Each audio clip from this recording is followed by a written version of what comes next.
Hola grupo, ¿qué tal? Buen día. Espero que se encuentren muy bien. Estamos comenzando nuestra tercera semana de este programa de Psicopatología 2. Pues vamos empezando la mitad justamente de las 6 semanas que nos competen. Entonces pues es momento para hacer cambios, ajustes, para reforzar por lo que sea necesario reforzar y mejorar, pues para poder tener un buen desempeño en la materia. En esta semana nos toca comenzar con una categoría nueva. Los otros dos correspondieron todavía a la categoría de trastornos de ansiedad que revisamos en Psicopatología 1. Pero en esta semana nos toca comenzar la categoría que corresponde con aquellos trastornos relacionados con situaciones traumáticas, con situaciones de cambio que tienen el potencial de provocar una serie de cambios en las personas, una serie de sintomatologías que generalmente van a ser de tipo desadaptativo. Ahí la importancia pues de hacer un buen diagnóstico de este tipo de trastornos. Entonces, de aquellos que se encuentran en esta categoría, vamos a revisar dos, que es el trastorno de estrés agudo, el cual estaremos revisando esta semana, y el trastorno de estrés postraumático, que revisaremos la siguiente, que realmente tienen características idénticas, salvo por ahí la duración, y obviamente con esa duración pues por ahí un par de síntomas más, pero realmente tienen exactamente las mismas características. Quizás a lo mejor la intensidad también pudiera variar, pero ya lo iremos comentando. Entonces, el trastorno de estrés postraumático, el trastorno de estrés agudo, implica el desarrollo de un cuadro sintomático tras la exposición a muerte, lesión grave, violencia sexual, ya sea real o la amenaza a la propia persona, haber sido testigo o saber que alguien muy cercano lo padeció. Esto es importante porque no necesariamente tengo que vivirlo en carne propia para poder desarrollar un trastorno de estrés agudo. Aunque haya sido testigo, aunque sepa que alguien de mi familia, una amistad muy cercana, muy querida, lo vivió, eso es suficiente para que yo pueda desarrollar un trastorno de estrés agudo. Y veremos que incluso aquellas personas que están en contacto con los eventos traumáticos de otras personas y que les toca escuchar esos detalles desagradables en torno a las experiencias traumáticas de otros. Y entonces nos dice el criterio A del DSM-5 que la persona tuvo que haber sido expuesta a muerte, a lesión grave, violencia sexual, como decíamos, ya sea real o amenaza, en una de las siguientes formas. Por experiencia directa, es decir, me pasó a mí, yo lo viví, esto fue una vivencia personal. Por presencia directa, es decir, fui testigo, yo estaba ahí, yo vi cómo le pasó a alguien más, aunque no haya sido alguien conocido, pero yo estuve ahí cuando pasó.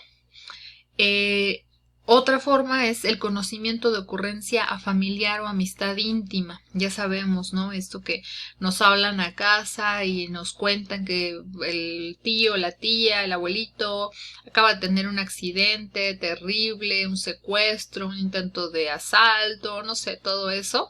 Bueno, eso es suficiente para poder desarrollar un trastorno de estrés agudo. Y la otra que les decía, la exposición repetida a detalles de sucesos traumáticos. Es decir, personas que se dedican a brindar auxilio o brindar atención a quienes se encuentran en alguna de estas situaciones, pues son altamente proclives también a desarrollar un cuadro sintomático de trastorno de estrés agudo. Estamos hablando como personal de la policía, enfermería, médicos, bueno, que aparte les toca verlo, ¿no? Pero que también pues pueden estar escuchando historias de colegas, ¿no? Personas de trabajo social, de psicología, por supuesto, personas que se dedican a la abogacía también, ¿no? Que les toca estar escuchando delitos, cómo se cometió un delito. Todas estas personas, en el ejercicio repetido de su profesión, pues son proclives a desarrollar trastorno de estrés agudo, ¿no? De ahí la importancia del autocuidado en este tipo de ocupaciones. Bien, el criterio B nos dice que tiene que haber la presencia de al menos 5 síntomas de todos estos que están aquí presentes. 5 síntomas en esta gama de síntomas. Síntomas de intrusión, síntomas de ánimo negativo, síntomas de disociativos, de evitación y síntomas de alerta. En los síntomas de intrusión tienen que ver con recuerdos angustiosos, recurrentes, involuntarios e intrusivos. Quiere decir que la persona no evoca el recuerdo, sino que literal se mete en su cabeza el recuerdo. Es algo que le causa angustia y que es incómodo, es desagradable estar teniendo esos síntomas intrusivos. Sueños angustiosos recurrentes, que por supuesto tampoco son a voluntad de la persona. Reacciones disociativas, como si el suceso se repitiera. La persona puede estar en un momento dado, a lo mejor en una reunión familiar, y de repente estar reviviendo en su mente, pero en su entorno también tornándose como si fuera otra vez el suceso, por lo que la persona puede salir corriendo, gritando, ponerse a llorar como si lo estuviera viviendo nuevamente. Es decir, hay una disociación entre la realidad y lo que la persona está experimentando en ese momento. Malestar psicológico intenso y prolongado. Reacciones fisiológicas a factores internos o externos relacionadas con el suceso, ¿no? Hay, no sé, la canción que estaba sonando en el momento en el que tuvimos ese terrible accidente. La persona que me asaltó dijo una frase muy en específico y cuando la vuelvo a escuchar me detona ese malestar psicológico intenso, etcétera. Un olor, por ejemplo, sonidos, cualquier detonante sensorial. El estado de ánimo negativo se refiere a la incapacidad persistente de experimentar emociones positivas. O sea, realmente la persona no se siente capaz de volver a reír, de volver a sentirse feliz, de volver a estar plena. Los síntomas disociativos, por un lado, es un sentido de realidad alterado del entorno o de uno mismo. La persona puede sentir como que no es ella, o como que el entorno no es real, como si fuera un sueño, como si fuera todo muy ajeno. Y por el otro lado está la incapacidad para recordar un aspecto importante del suceso traumático. Hay una laguna ahí perdida en donde la persona no recuerda absolutamente nada de lo que sucedió por minutos, a lo mejor incluso hasta por una hora, por ejemplo, ¿no? Es importante considerar que estos síntomas solo deben persistir 3 días, ya que de persistir más tiempo, quizás podríamos estar haciendo ya como tal otro tipo de diagnóstico. Síntomas de evitación van relacionados con esfuerzos para evitar recuerdos, pensamientos o sentimientos angustiosos y esfuerzos para evitar recordatorios externos que despierten algo pues de esos recuerdos, pensamientos o sentimientos angustiosos en relación con el suceso traumático. Y tenemos también los síntomas de alerta. Hay una alteración del sueño, la persona puede dormir mucho o puede normalmente no dormir, sobre todo cuando se presentan los sueños, la persona evita dormir. Puede haber comportamiento irritable o arrebatos de furia, sobre todo como una respuesta a lo mejor a algún pensamiento intrusivo. La persona se vuelve hipervigilante, ¿no? Parece que puede haber hasta paranoia, está súper alerta a cualquier ruido, cualquier situación que remotamente pudiera recordarle el suceso traumático. Puede haber problemas en la concentración también, en la memoria, por supuesto, y una respuesta de sobresalto exagerada. También podríamos estarla viendo como parte de los síntomas de alerta. Entonces recuerden, la persona debe presentar al menos 5 de esta gama de todos estos síntomas que estamos aquí revisando.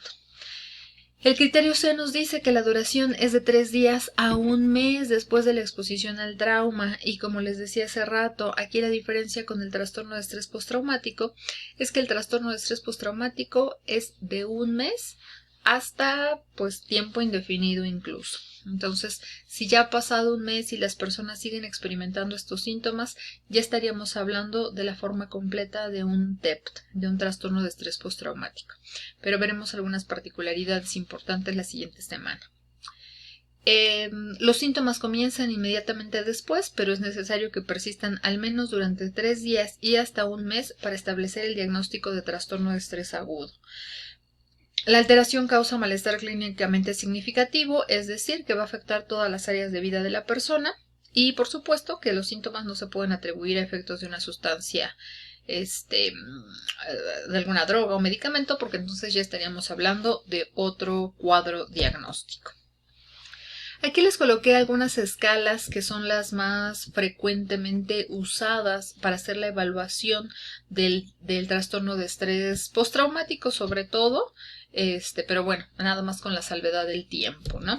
Y les dejo también esta investigación porque al final viene un cuestionario justamente para medir el TEPT, entonces pues quizás les sea de ayuda, consúltenlo.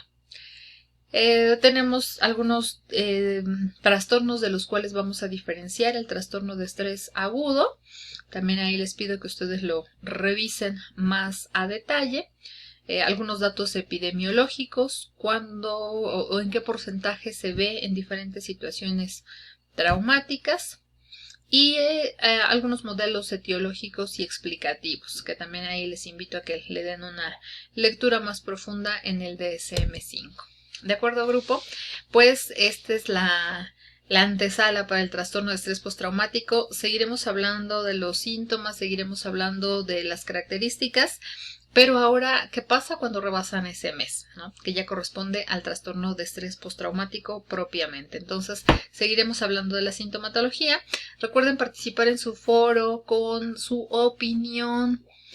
¿Qué podría hacer que un trastorno de estrés agudo se convierte en estrés postraumático?